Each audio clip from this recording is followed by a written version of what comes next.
will close and put on.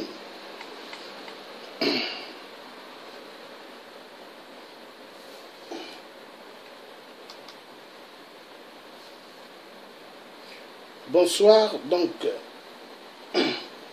on va parler d'un bon sujet. Suite au direct du président Macron, sur RFI, sur l'immigration,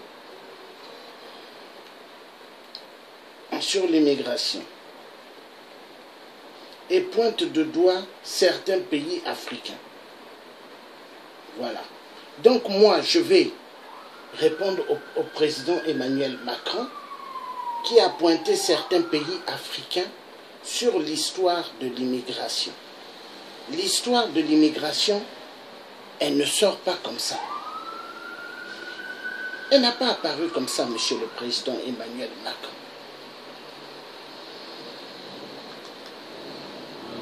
L'histoire de l'immigration, c'est par rapport à la politique gaulliste de la France, la politique mauvaise, socialiste et de la droite qui a opprimé pas mal de générations africaines. Donc l'histoire de l'immigration, monsieur le président Emmanuel Macron, c'est pas une histoire de certains pays africains, non. La majorité de l'Afrique va mal, l'Afrique centrale en général. Mais dans votre vidéo, quand nous suivons, vous avez pointé de doigt le Sénégal, le Nigeria, mais il n'y a pas que ces pays. Même l'Afrique centrale, il y a des gens qui fuient l'Afrique pour la direction de la Libye, pour rentrer en Europe, ou ils prennent la direction du Maroc pour rentrer en Europe. La France doit cesser sa mauvaise politique vis-à-vis de l'Afrique. Oui, monsieur le président, la France doit cesser cette mauvaise politique destructive qui casse pas mal de vies sociales de l'individu en Afrique. Vous avez parlé dans votre direct, j'ai suivi avec RFI. Non, les Africains doivent arrêter 8 à 9 enfants. Mais le sujet, ce n'est pas les enfants, non. Ce sont les mallettes de la France-Afrique. Les détournements de fonds, monsieur le président Emmanuel Macron. Nous avons besoin, monsieur Emmanuel Macron, d'un monde juste. Nous vivons l'ère Verseau. L'ère du Verseau est une nouvelle ère où ce qu'il ne doit plus avoir le mensonge. Le mensonge ne peut plus continuer, monsieur le président Emmanuel Macron. Toute la génération africaine sont au courant de ce qui se passe réellement dans la société française. Les gens savent, monsieur le président Emmanuel Macron, la misère, elle est due par rapport au détournement des fonds que des dictateurs, soi-disant présidents de l'Afrique, mais ce ne sont pas des présidents africains, ce sont des marionnettes de l'Élysée. Ce sont des petits préfets de l'Élysée qui détournent immensément d'argent et se payent des palaces en Europe et donnent de l'argent à l'Élysée et donnent de l'argent à certains députés de l'Assemblée nationale qui sont véreux et donnent de l'argent à des députés du Sénat. Donc, monsieur le président, il faut que ça cesse. Regardez la RDC, Congo-RDC. Hein? Plus de 20 à 30 millions de morts. Plus de 13 à 14 millions de femmes violentées sexuellement. À cause de quoi? Les pillages du cobalt, les pillages du coltan, du tantal. Mais monsieur le président, donc la vie de l'être humain, elle ne vaut plus rien. Mais les minéraux africains, du sol africain, sont des minéraux bien aimés, monsieur le président. Hein? Mais monsieur le président Emmanuel Macron, nous savons que tous les grands États en Europe, ainsi qu'aux États-Unis, sont à l'origine des tueries du peuple africain. Nous le savons. Hein? C'est un grand crime qui se passe en Afrique. Un grand crime économique. Un grand crime contre l'humanité. Mais il faut que ça cesse. Mais est-ce qu'on peut continuer à vivre dans un monde de turbulence, un monde où il n'y a plus de respect de la vie humaine? Vous êtes responsable, Monsieur le Président Emmanuel Macron. Angela Merkel de l'Allemagne, elle est responsable. Le président Donald Trump est responsable. Tous les gouvernements européens, ils sont responsables. Toute cette communauté internationale, vous êtes complices. Tout ce qui se passe en Afrique, les pillages des minerais, les assassinats, mais qui est derrière? Ce n'est pas que les multinationales, tous les gouvernements de la communauté internationale. La vérité doit être dite, Monsieur le Président. La misère du peuple africain, la fuite du peuple africain de l'Afrique, c'est par rapport à la mauvaise politique de cette communauté internationale qui ne pense plus à l'être humain, mais qui pense qu'au fric, parce qu'ils veulent bien vivre au-dessus de leurs moyens. Mais Monsieur le Président, on n'est pas des idiots. Aujourd'hui, vous avez pris la majorité des Africains en captivité en Europe. L'Africain est devenu un esclave en Europe. Le peuple africain sont devenus des mépris dans la société occidentale et on les méprise. Nous sommes devenus des croix. Aujourd'hui, on ne peut même pas repartir dans nos terres. À cause de qui? La politique française. À cause de qui? La politique américaine. À cause de qui? Toute la communauté internationale. Mais il y en a marre.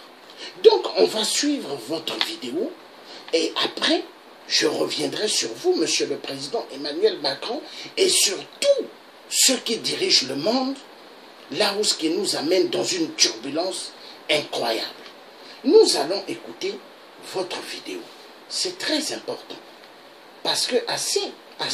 Aussi, dans votre esprit, cette idée de pouvoir on en a marre. Cette jeunesse africaine, à tous ces jeunes qui sont candidats au départ, et bien de leur dire, vous pouvez ne pas quitter votre pays. Oui, mais regardons lucidement.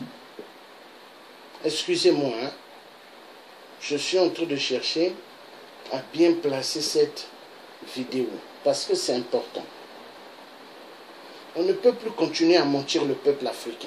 Nous ne sommes pas des dupes. Nous avons bien compris qu'est-ce qui se passe.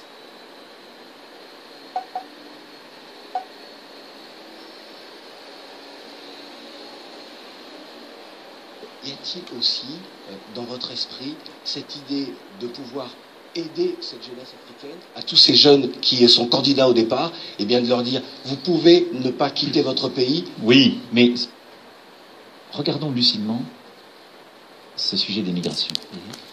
Les personnes très pauvres ne quittent pas leur pays. Non. Ce sont des classes moyennes de pays qui sont plutôt émergents, qui aujourd'hui passent par la Libye, fait parfois des mois de camp pour rejoindre l'Europe. Regardons la réalité qui est derrière.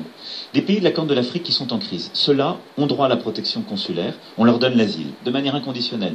Et la France a pris ses responsabilités en allant en Espagne, en allant à Malte encore là, pour récupérer, et nous avons des personnes venant d'Érythrée ou du Soudan. Mais une écrasante majorité de celles et ceux qui prennent la mer après des mois, voire des années d'errance, de souffrance, ils viennent de où? Nigeria, Sénégal, Côte d'Ivoire, Guinée. Est-ce que ces pays vivent moins bien qu'il y a 10 ans? Non. Et donc, il faut aussi, moi c'est le discours que j'ai en responsabilité avec l'ensemble des dirigeants, nous devons regarder, c'est qu'il y a une jeunesse qui considère qu'elle n'a plus d'espoir dans son pays. Quand vous êtes un pays pauvre, où vous laissez la démographie galopante, vous avez 7, 8 enfants par femme, vous ne sortez jamais de la pauvreté. Parce que même quand vous avez un taux de croissance de 5 ou 6%, vous n'arrivez jamais à en sortir. D'autant que la concentration de la richesse ne se fait pas bien.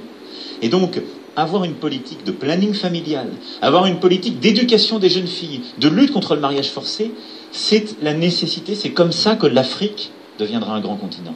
Et moi, je veux être aux côtés de tous les dirigeants qui portent cette politique. C'est aussi pour ça que j'ai multiplié par 10 nos engagements en termes d'éducation, en particulier d'éducation des jeunes filles. Ensuite, c'est d'aider ces gouvernements à construire et à développer des universités en Afrique.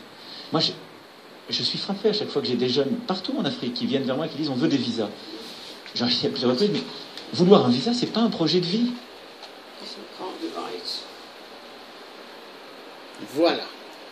Vouloir des visas, ce n'est pas un projet de vie. Mais monsieur le président Emmanuel Macron, j'ai un truc à vous dire, monsieur le président Emmanuel Macron. En tant que citoyen français, en tant qu'un Congolais né au Congo-Brazzaville, hein, monsieur le président Emmanuel Macron, au Congo-Brazzaville, il y a pas mal de Français qui vont. En 2005, quand j'étais allé au Congo-Brazzaville, il y a des Français, ils n'avaient pas de visa dans leur papier. Mais ils sont quand même allés à Brazzaville. Et dans leur passeport, hein, où est mon passeport de tout à l'heure, hein, excusez-moi, je vais prendre mon passeport et montrer.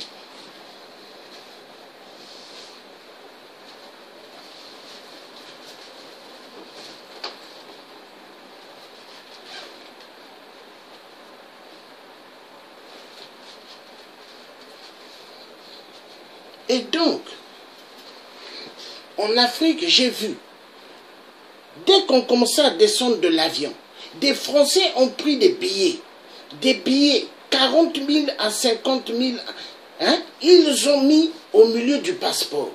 Et dès qu'ils arrivaient vers la police des frontières, ils donnaient le passeport à la police et eux, ils prenaient. Le policier voyait qu'il y avait déjà de l'argent. Il comprenait. Il prenait, il mettait de côté, il mettait la signature, il mettait un cachet. Mais pendant ce temps, moi j'étais derrière et j'avais vu que le Français, il n'avait pas de visa. Hein? Et ça se passe comme ça dans pas mal de pays d'Afrique. Donc, monsieur le président Emmanuel Macron, vous avez parlé que l'histoire des visas, que des jeunes, vous demandez des visas de l'Afrique. Hein? Des visas français pour arriver en Europe. Et vous vous dites que ce n'est pas une affaire de visa seulement. Non! Les gens ont le droit de circuler dans le monde. Parce que les Français vont en Afrique. Mais qu'est-ce qui se passe? C'est la mauvaise politique que la France emploie vis-à-vis de l'Afrique. Une politique sévère, une politique destructive de chaque vie humaine. L'Africain est devenu la cible de la politique gaulliste française. Chaque Africain est devenu des victimes. Regardez la RDC. Nous avons Hippolyte Kanambe, un Rwandais Tutsi, Kabila, du nom de Kabila.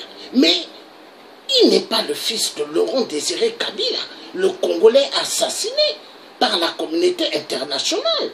Hippolyte Kanambe n'est qu'un Rwandais. Mais il dirige le Congo à cause de la politique de la communauté internationale qui l'ont placé. Et en même temps, il commet des massacres, d'atrocités terribles. Mais monsieur le président Emmanuel Macron, nous avons vu, il y a des vidéos dans les nets. Un monsieur comme Paul Kagame, assassin, vous lui avez reçu à l'Élysée. Mais c'est une grande injure, un grand crime.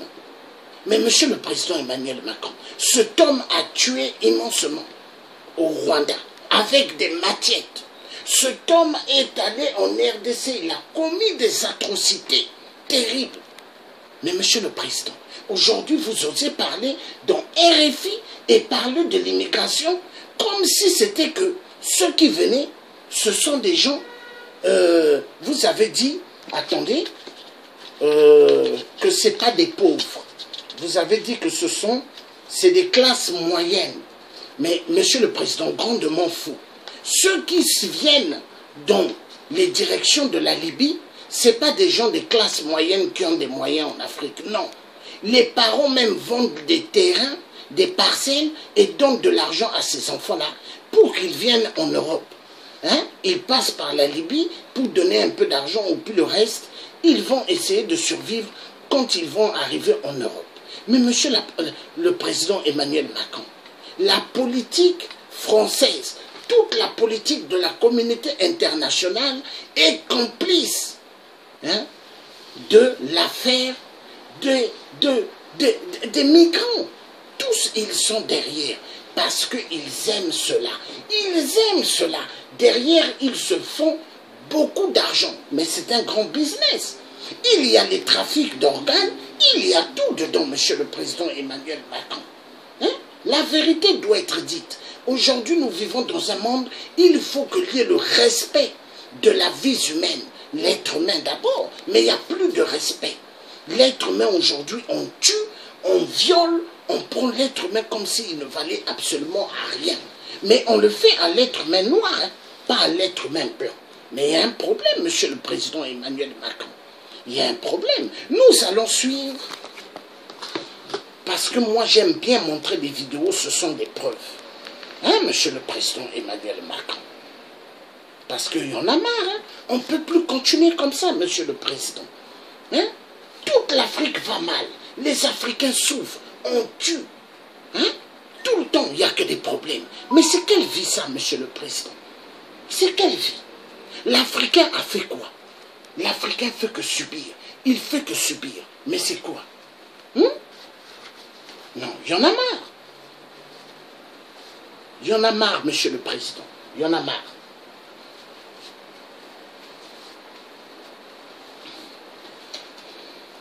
Et les Africains, je demande à tout Africain, quand vous entendez un dirigeant européen faire une vidéo, hein, il parle de l'immigration, mais les Africains, il faut vous lever parler.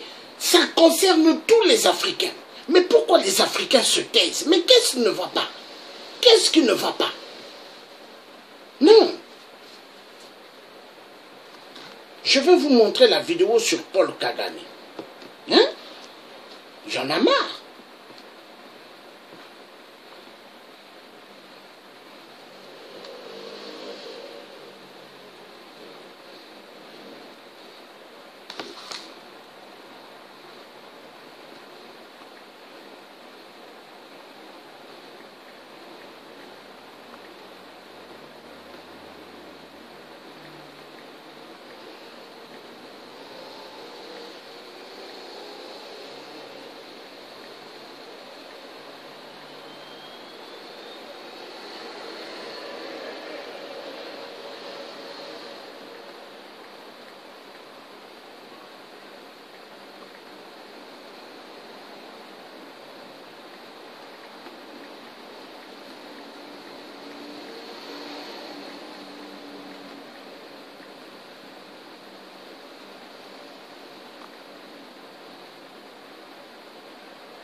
Voilà, on va suivre.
Vous voyez, Monsieur le Président, hein?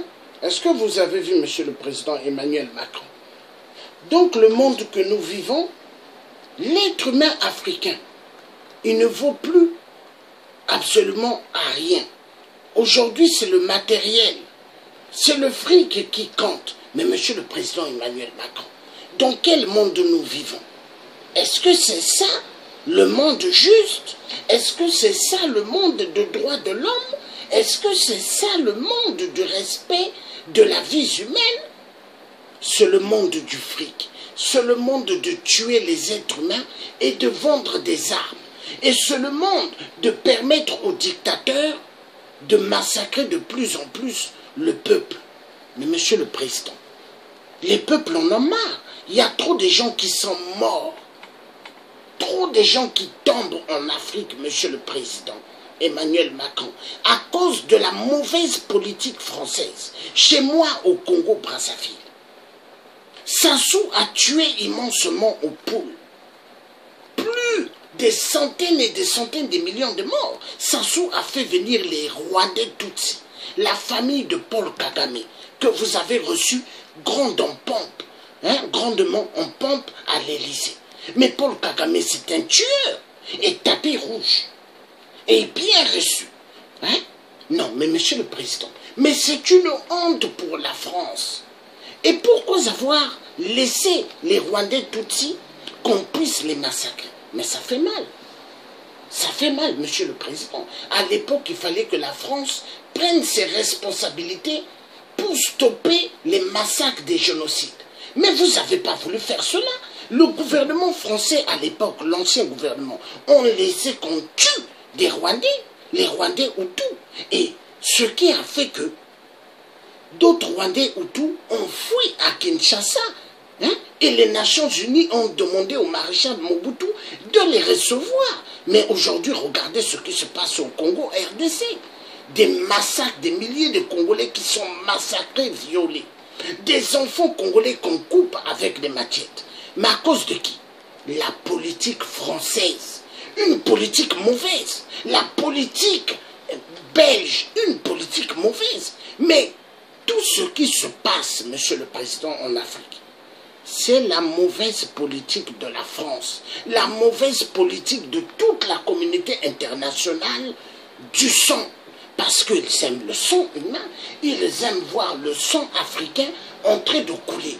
Donc, monsieur le président Emmanuel Macron, votre direct sur RFI, mais est une honte quand vous osez parler de 8 enfants. Mais ce n'est pas les enfants qui font qu'il y ait la misère en Afrique. Et l'Africain a le droit de faire beaucoup d'enfants. Parce que nous sommes des peuples bénis de Dieu. Et l'être humain noir, c'est le premier être humain que Dieu a mis sur terre. L'Africain doit faire beaucoup d'enfants. Mais où est le mal? Ce n'est pas les nombres d'enfants qui font qu'il y a la misère en Afrique. Hein? Ce qui fait qu'il y a la misère en Afrique, ce que vous permettez aux dictateurs de détourner immensement de l'argent qui ne sont pas leur dû, mais l'argent du peuple. En Afrique, vous avez parlé dans ce direct de RFI en disant que l'Afrique, ils n'ont pas des universités. Mais oui, l'Afrique, ils n'ont pas des universités. À cause de la France, à cause de la politique, de la conférence de Berlin 1884-1885. Aucun pays africain ont des constitutions. Ce sont des codes noirs placés en Afrique pour la dictature, massacrer le peuple africain.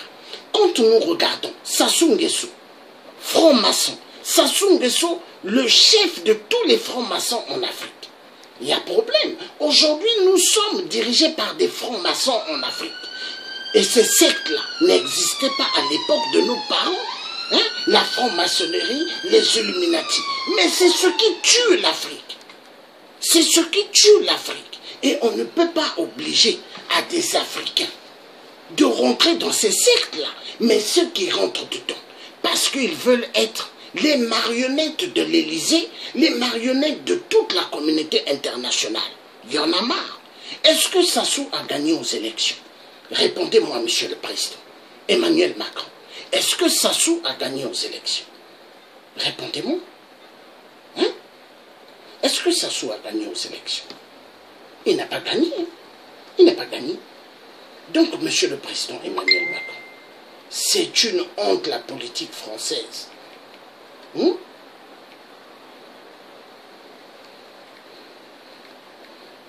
C'est une honte.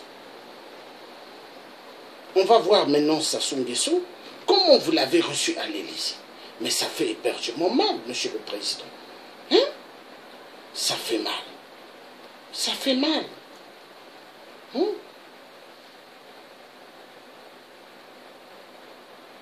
Ça fait mal.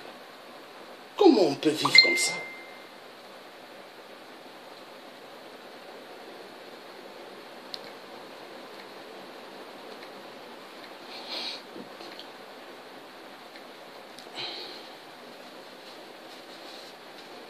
Ça fait mal, ça fait mal.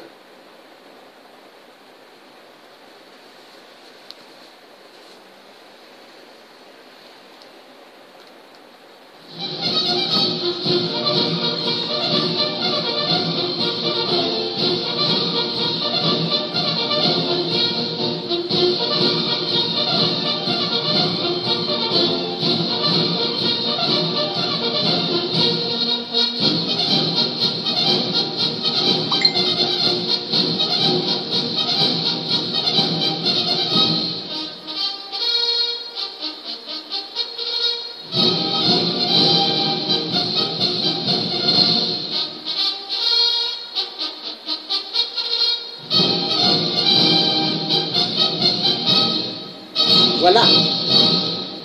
Comment quelqu'un qui arrête des opposants au Congo-Brazzaville, Sassou, il arrête les opposants politiques. Sassou, il a arrêté le général Moukoko qui a gagné aux élections. Élu par le peuple congolais. Il est en prison. 20 ans d'emprisonnement. Paulin Makaya en prison. Hein? Jean Gwabi en prison. Pas mal de vrais opposants en prison. Mais attendez, Monsieur le Président. Emmanuel Macron, est-ce qu'à Paris, il y a des opposants qui sont en prison? Non, ils sont dehors. Mais pourquoi amener la mauvaise politique barbare en Afrique? Mais les Africains vous ont fait quoi? Les Africains, ils vous ont fait quoi? Mais nous avons compris, Monsieur le Président Emmanuel Macron. Toute la misère de l'Afrique, c'est la France, c'est l'Allemagne, Angela Merkel, la nièce à Hitler, c'est la Belgique, et c'est les États-Unis, c'est Israël, toute la communauté internationale, tous des mafieux. Mais oui, Monsieur le Président Emmanuel Macron, nous allons voir comment vous avez reçu aussi un des tueurs à l'Élysée. La honte. La honte.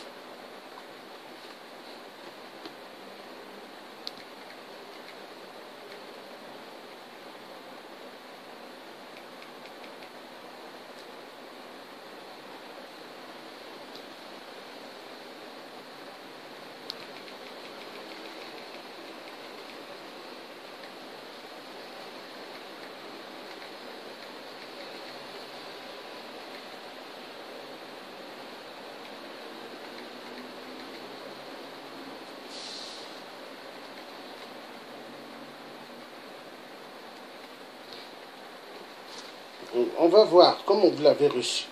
Ça fait mal, ça fait mal.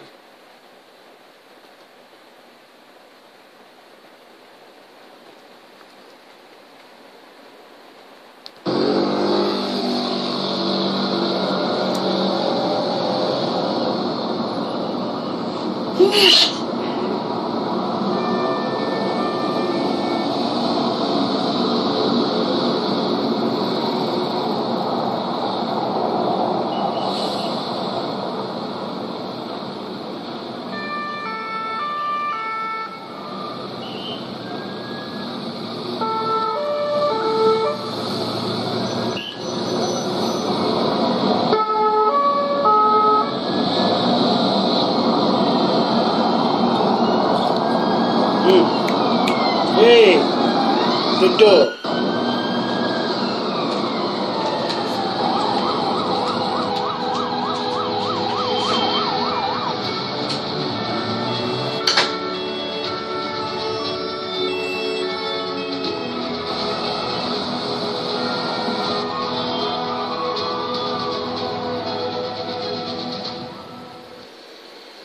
Voilà. Donc là, c'était qui? qui est arrivé en France, hein, Macky Sall, on va voir maintenant à l'Élysée comment il est reçu à l'Élysée. Le grand tueur du peuple ivoirien. Le président ivoirien a été reçu en premier, en début d'après-midi. Sur quoi porter cette rencontre entre Emmanuel Macron et Alassane Ouattara? Pour le savoir, on va retrouver Meva. Pour une visite dite privée, mais tout de même très... Non. Qu'est-ce qui ne va plus? Qu'est-ce qui ne va plus avec la France? Oui. C'est quoi ça? Et tous les opposants africains sont déçus de la politique de la France. Il avait d'ailleurs été reçu dès le mois de juin l'année dernière.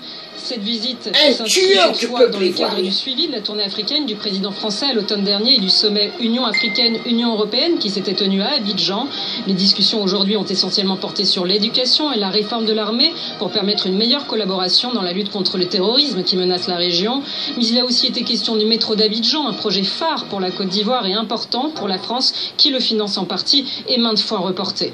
Mais à l'issue de cette rencontre qui aura duré 3 quarts d'heure, c'est sur sa politique intérieure qu'Alassane Ouattara a dû s'exprimer au moment même où ses alliés politiques semblent prendre de la distance. Je vous propose d'écouter le président ivoirien. Que tout va bien avec le président Bédié, on est en phase, notre alliance est solide, nous faisons des progrès considérables pour la Côte d'Ivoire, des taux de croissance parmi les meilleurs au monde, parce que nous avons cette alliance avec des gens très compétents, et ce qui nous importe, c'est la stabilité de la Côte d'Ivoire, et nous continuerons de travailler ensemble, y compris de préparer les élections en 2020. Tout le monde pourra être candidat et le meilleur sera choisi par cette alliance, le RHDP, le Rassemblement des Oufessites pour la paix. Cette nouvelle rencontre était aussi importante pour le président français car il souhaite s'imposer comme l'interlocuteur privilégié dans ce qu'il imagine être de nouvelles relations entre le continent africain et la France. Un autre chef d'État africain s'entretient d'ailleurs en ce moment même avec le président français. Il s'agit du président sénégalais Macky Sall. Une rencontre là aussi pour parler d'éducation avec la mise en place d'un campus franco-sénégalais, mais aussi d'environnement avec la lutte contre l'érosion côtière à Saint-Louis. Pour Macky Sall, il s'agit sans doute aussi de réaffirmer son autorité alors qu'il est politiquement contesté au Sénégal. Il a d'ailleurs été chahuté à son arrivée à Paris par des opposants qui lui reprochent sa réforme de la loi électorale et une mainmise toujours plus lourde sur... Voilà. Donc Macky Sall, reçu à l'Élysée. Est-ce que Macky Sall a gagné aux élections en Côte d'Ivoire? Non. Macky Sall n'a jamais gagné. Et il y a des opposants qui vivent à Paris, ivoiriens, qui savent que Macky Sall n'était pas élu. C'était Laurent Gbagbo. Mais Laurent Gbagbo, on l'a pris, on l'a mis à la CPI. Pendant ce temps, ils n'ont jamais signé des accords. Le gouvernement Gbagbo, des accords avec le tribunal de la Haye. Et on le prend, on va le déposer à la CPI. Blé Goudé, pareillement. Mais monsieur le président Emmanuel Macron, on se moque de qui? Quand on dit que les Africains, s'il y a la pauvreté, c'est par rapport, les Africains ont 8 enfants. Mais grandement faux, monsieur le président. Hein? Moi, je suis un père de famille, j'ai des enfants. Avez-vous des enfants, monsieur le président Emmanuel Macron? Êtes-vous père de famille? Mais parce qu'avant d'attaquer les familles des autres, il faut d'abord avoir des familles, une famille, d'abord des enfants. Est-ce que vous avez des enfants? Hein, monsieur le président Emmanuel Macron? Moi, je connais ce que c'est aller payer les couches, parce que j'ai changé les couches de mes enfants. Mais vous, êtes-vous vraiment un père? Avez-vous des enfants? Avant de juger les Africains, qu'ils font beaucoup d'enfants. Mais c'est une honte. La France, elle a quelle parole à donner au peuple africain? La France a pris nos parents à l'époque de l'esclavagisme. Ils sont allés déposer dans des îles qu'ils ont donné Martinique, Guadeloupe, Guyane. Et après, ils ont dit, hein, vous avez vu, les Africains vous ont vendu. Mais grandement faux. La France a fait éperdument du mal. Et monsieur le président Emmanuel Macron, en tant que neveu du vrai président, hein, Fulbert Youlou, mais je vous dis la vérité, et c'est une honte la politique française. La politique française est une politique destructive de la vie africaine. Elle massacre le peuple africain pour les pillages des minéraux. Mais la vérité doit être dite, monsieur le président Emmanuel Macron. C'est pas des enfants. Oui, enfants que vous dites, c'est pas ça. Détournement des mallettes d'argent de la France-Afrique. détournement de centaines de milliards par des dictateurs que la France oppose qu'ils restent au pouvoir parce que la France pompe le pétrole, Total arrive à tirer le pétrole, arrive à prendre de l'uranium en Afrique. Hein? Et Bouygues arrive à faire immensement des grands chiffres d'affaires en Afrique. Mais nous connaissons toutes les boîtes françaises. Il y en a marre. Mais c'est pas pour rien les Russes ont pris la décision de descendre en Afrique, monsieur le président Emmanuel Macron. Mais c'est une honte. On va voir un des dictateurs aussi que vous avez reçu à l'Élysée grandement. On va voir. Hein? Non, monsieur le président Emmanuel Macron. On se moque de qui? On se moque de qui?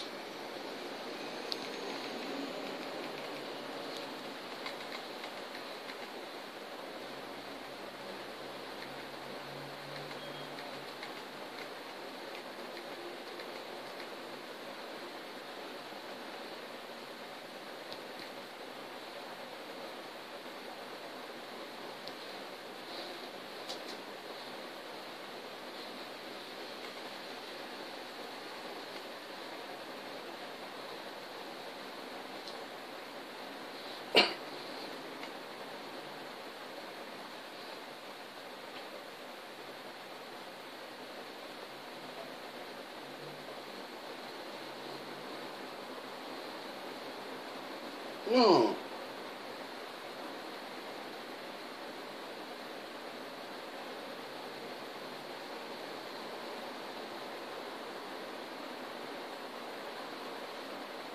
Ça fait mal, ça fait mal.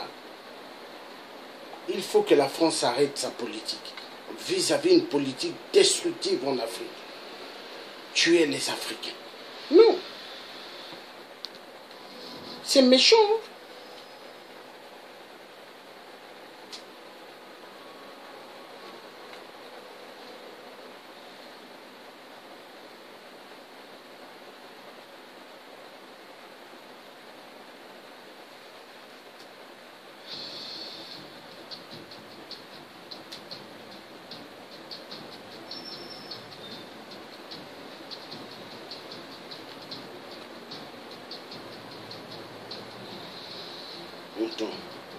Non, c'est pas ça.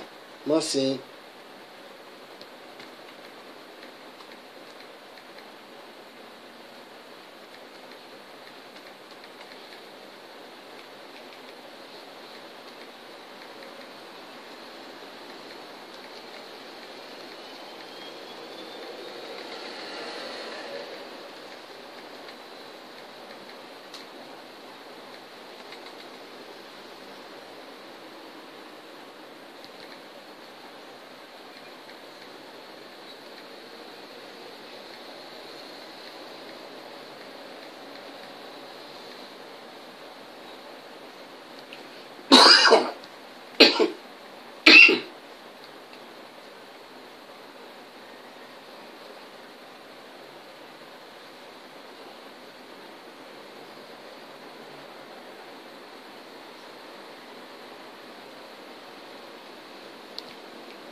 Non.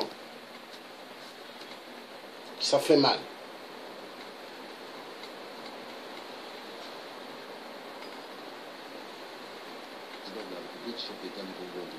Président du comité de secrétaire du gouvernement africain sur les changements climatiques, a pris une part active à cet événement organisé 2 ans après. Bon, on va suivre cela, monsieur le président Emmanuel Macron. D'État et de gouvernement réunis à Paris avec l'Organisation des Nations Unies et la Banque mondiale dans le cadre d'un nouveau sommet afin de remobiliser les acteurs publics et privés contre le réchauffement climatique, mais aussi pour booster les finances publiques et privées.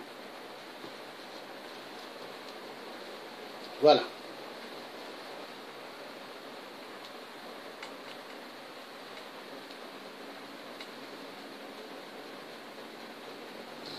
C'est une cinquantaine de chefs d'État et de gouvernement réunis à Paris avec l'Organisation des Nations Unies et la Banque mondiale dans le cadre d'un nouveau sommet afin de remobiliser les acteurs publics et privés contre le réchauffement climatique, mais aussi pour booster les finances publiques et privées.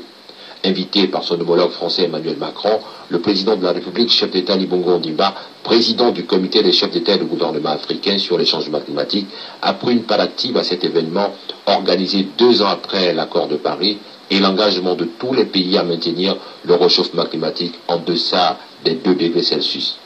La participation du président de la République, chef d'État Ali Bongo Ondimba, au One Planet Summit s'inscrit dans sa volonté en tant que porte-voix de l'Afrique et du Gabon sur les changements climatiques de contribuer à la réussite de l'accord de Paris, dont la mise en œuvre est menacée par l'imposition de certaines parties influentes.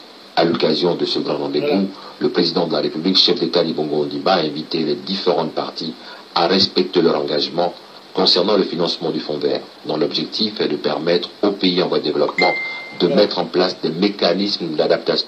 Est-ce que Ali Bongo a gagné aux élections au Gabon? Hein, monsieur le président? Il n'a jamais gagné. C'est le président Jean Ping, élu démocratiquement par le peuple gabonais. Et Ali Bongo, il attend, il veut que la diaspora gabonaise, les opposants vivant à Paris et aux États-Unis et ailleurs, rentrent au Gabon pour les tuer. Est-ce que c'est normal? Est-ce que c'est normal, monsieur le président Emmanuel Macron? Quelqu'un qui n'a pas gagné aux élections, il est là. Est-ce que c'est normal? Mais pourquoi ce qui se passe en Afrique? Pourquoi vous ne le faites pas en France? J'aimerais, monsieur le président Emmanuel Macron, que la salle politique que l'Élysée amène en Afrique, mais que l'Élysée le fasse en France. Faites-le en France, cette politique française, qui est une politique destructive. Mais la politique française doit changer. Nous vivons à l'ère du Verseau. Mais l'ère du Verseau, plus rien ne sera caché, monsieur le président Emmanuel Macron. L'Africain devient une cible qu'il faut massacrer. Mais c'est une honte. C'est une honte. On va où? Il faut que ça finisse. Je vais vous faire voir quelque chose. Tout ce qui amène l'immigration, les clandestins qui viennent en France, c'est par rapport à la mauvaise politique de la communauté internationale. La vérité doit être dite. Et cette communauté internationale ose dire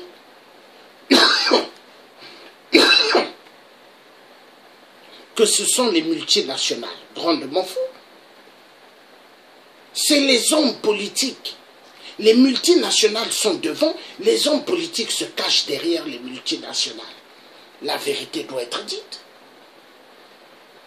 Qu'est-ce qu'il faut que je mette? J'avais envie de mettre quoi? Aide-moi Dieu. Voilà.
avez vu des milliers de morts au Congo RDC à cause des pillages des minéraux.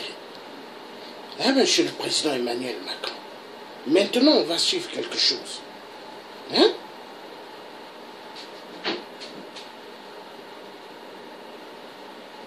Non. Ça fait mal à la politique de la France. Une politique très dangereuse. Exterminée.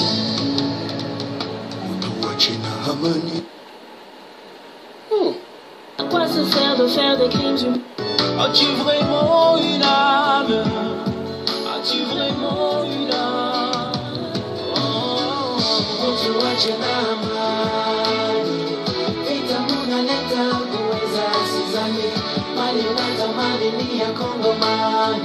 Tunatuma habari popote duniani, mtu ache na amani. Leta munaleta kuweza sizani, mali natamani ni ya Kongomani. Tunatuma habari popote duniani, tunataka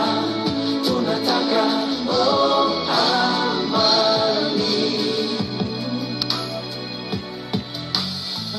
Tous ces déplacés que nous irons manger, et qui bravent tous les dangers, et toutes ces milices ethniques qui n'ont aucune éthique,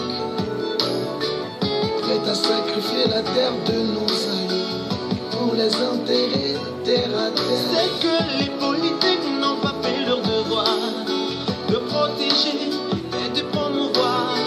Faut-il se taire, se laisser faire, se mettre en colère, ou poser la question des militaires qui sont aux affaires? Peuple travailleur non payé par ailleurs, plus de chômeurs, plus de voleurs. Même dans la galère, il réclame son salaire, le pain dans la terre. Notre Hachinama, Etamuna kuweza sizani, mali natamani ni ya Kongomani.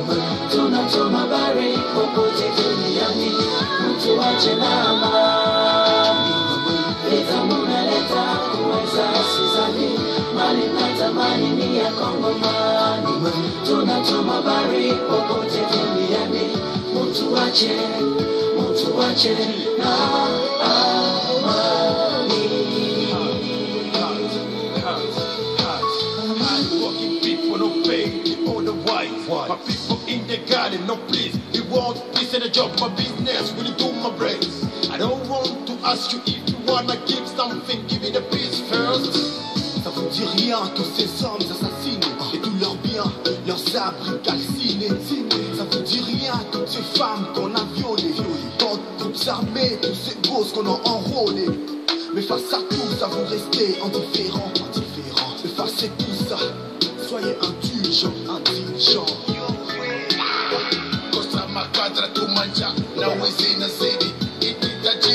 Vous avez vu, monsieur le président Emmanuel Macron, tout cela, c'est les crimes de Paul Kagame qu'il est en train de faire en RDC.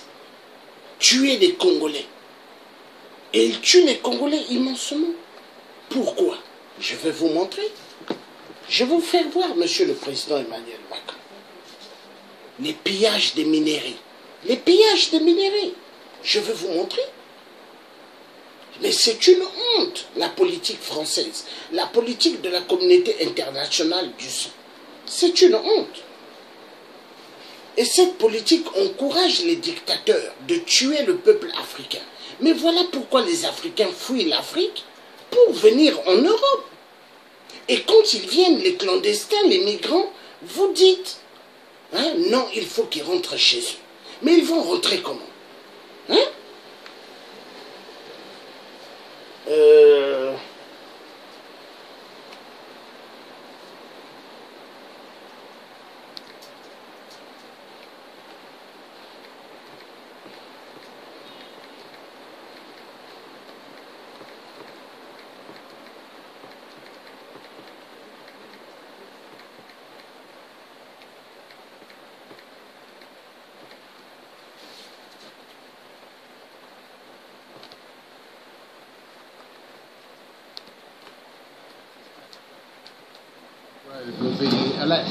Richard Branson, the Playboy billionaire, Warren Buffett, the world's #1 investor, Larry Page, founder of Google, and PayPal co-founder Elon Musk are all heavily involved in the electric. Excusez-moi. Taking ownership of a solid and business-friendly. Also pushing this trajectory hard. BMW, Volkswagen, and Mercedes-Benz are setting the tone for a new wave of plug-in electric vehicles. Nissan, General Motors, and Toyota have been phasing out their top-selling plug-ins as they make room for redesigned models. Ford is a powerhouse electric car manufacturer, as well as Renault. Tesla's market cap has just surpassed that of General Motors. Tesla is not making profits, yet the world is banking on this newly launched company more than on the brand recognition, reputation, knowledge, network, and experience of the almighty General Motors company. Why? It's due to the fact that Elon Musk is considered a visionary, a man that is going to change how we drive and how clean our world is when it is emission-free. Why do we even call it the Gigafactory? It's because it's actually going to be, it's not just going to be the biggest lithium-ion battery factory in the world, but it'll actually be bigger than the sum of all lithium-ion factories in the world. So if you add up all the lithium-ion factories in China, Korea, Japan, elsewhere in the world, and you sum them all up, and all of their production capability last year, the Gigafactory is actually bigger than that. Gasoline-powered cars are going to face political headwinds as well as consumer protest. The world is urbanizing, and with billions of people living in urban centers, it is certain that pollution will be one of the hottest and most talked about political themes of the coming 2 decades. But there's a huge problem facing all manufacturers. It's the type of bottleneck issue no one in the industry wants to see come into fruition, and one that no one wants to address openly. Lithium-ion batteries power electric cars. These batteries are made with lithium, which the world has sufficient amount of, but it is also made with cobalt. In fact, there are more kilos of cobalt than lithium in these batteries, so the proper name for them should be cobalt-powered batteries. Cobalt is not only critical for the existence of the electric car market, it's also a deal breaker for smartphones which depend on it. Not only does cobalt go into every iPhone, it is one of the only minerals suitable for super alloys, which are required for things such as turbines, power plants, space vehicles, and rocket engines. The problem is in the origin of the cobalt ore, the actual place in the ground of our planet from which this mineral is being dug out of is in the Republic of the Congo, and I hate to say it, but the people mining it and making our lives in the Western world cleaner, better, and helping us save our planet aren't really people. At least they're not being treated as such. These are children, and the mines the cobalt is sourced from are called blood mines. There are thousands, not tens, not hundreds, but thousands of unmonitored, unregulated mines in the DRC. These mines are packed with modern-day slaves working 12-hour shifts in the scorching heat, and by the end of the day, they've earned the equivalent of $1. It's one of the poorest nations in the world, but it's rich with minerals. And though the natives thought they have triumphed the European colonial days of exploitation, it looks like nothing has changed.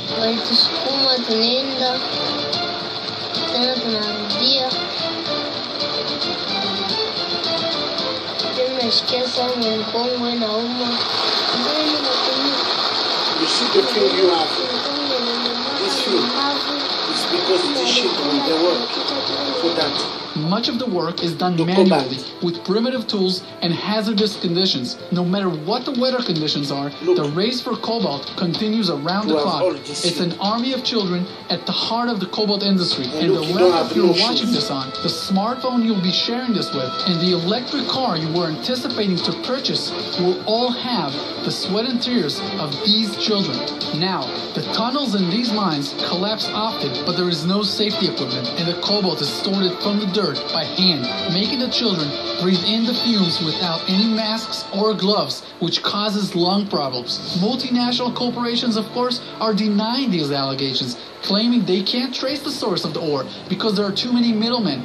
But I can tell you, that's just public relations talk and lawyers drafting notes to speakers so they can preserve the image of a friendly company, all while the billions they earn are on the backs of innocent 8-year-old children that were simply born in the wrong country at the wrong time. Let's recap this business model.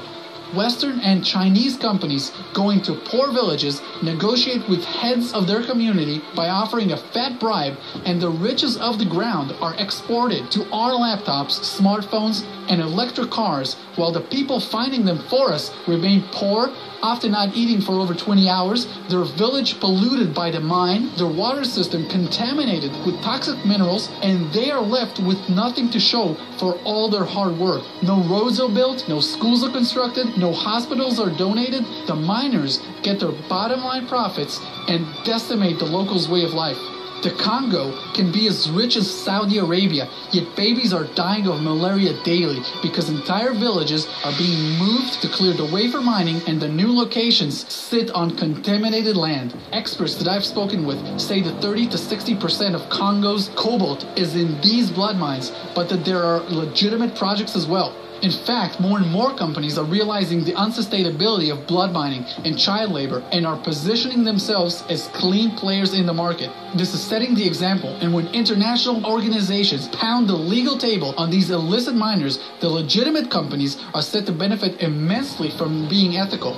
Elon Musk has pledged that this cobalt will come from North American sources, yet there are zero active producers at the moment. A number of companies are staking ground right now and moving forward with drilling programs in order to become America's premier cobalt miners and supply honest minerals to the gigafactory of Tesla and to many companies such as HP, Microsoft, Apple, Mitsubishi, and Samsung who rely on cobalt supply. I have no desire to keep what I've learned about this terrible situation to myself, and as an investor and founder of Wealth Research Group, I look at this situation with practical eyes, not just with idealistic ones. While I wish the world will see our point of view and change today, I know it doesn't happen that way. So to make sure this behavior and these practices against children, mothers, fathers, and human beings as a whole, people like us, start to end today, we've put together an actual business and political course of action to impact business leaders such as Elon Musk and Tim Cook, CEO of Apple, to join the cause and expedite change on one hand, and on political leaders such as President Trump and U.S. Secretary General Ban Ki-moon to enforce regulations on multinational companies. These people could have been you and I. It is sheer luck that placed us in the Western world at birth and not in Africa. But we can use our status and our wallets, portfolios, and voting power to influence change and bring on prosperity. First, as people with social media accounts, we can make sure that all people know about this grave injustice and medieval-type working conditions being enforced inhumanly upon starving children. This will get the public awareness going, and people will begin researching, but we don't want to just leave it at that. People tend to forget the burning issues of today because they have their own lives to focus on. So secondly, we use our power to pressure leaders. We force political and business change. On the screen and in the description below the video, you'll find the Twitter handles of Elon Musk, Tim Cook, Richard Branson, Tesla, Apple, President Trump, and Congo Ambassador. And in this exclusive report, we prepared 2 versions of template text to copy and paste to send to them at wealthresearchgroup.com/stop child labor. That's wealthresearchgroup.com/stop child labor. Our hope is that with enough legitimate viral firepower, the message that we send to these decision makers is that we will not condone blood cobalt in our everyday products. It's not worth the price of knowing that thousands of children are hurt, get sick, and die so we can send a text or watch a movie online. The third step is one that I'm taking personally and have suggested to other fellow investors in my situation. I intend to own shares of public companies that have business models that promote clean cobalt. By doing that, I help to drive forward projects that will make the near-term cobalt mines coming into production more modern, paying fair wages, using safe equipment, and allocating some of the funds to environmental work to help the local communities and build a just future. With the proceeds, I can even choose to donate to African children to help to bring fresh water, food, medicine, shelter, and clothing to many who are suffering today. By owning shares of the well-run businesses, we suffocate the funds out of the blood miners and help bring about change. Wealth Research Group has identified a group of proven serial entrepreneurs that have decades of reputable and profitable mining experience behind them.